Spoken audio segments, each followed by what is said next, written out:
ஆனா என்னோட கேள்வி என்னன்னா, ஒரு ஸ்கூல் கேட் காம்பவுண்டுக்குள்ள ஒரு நபர் உள்ள வரானா,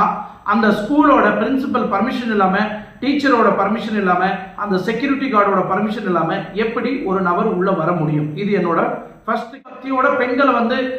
அப்பா வேலைக்கு போயிட்டாலும் அம்மா வந்து தன்னோட அந்த எப்படி இந்த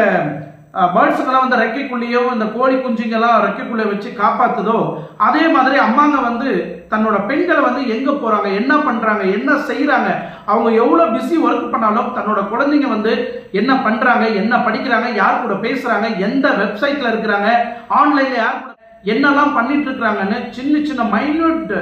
விஷயத்தை வந்து கவனிக்கக்கூடிய தாயார்கள் அந்த நம்பிக்கையோட பாதுகாத்து வச்சிருக்கிற தன்னோட பெண்களை வந்து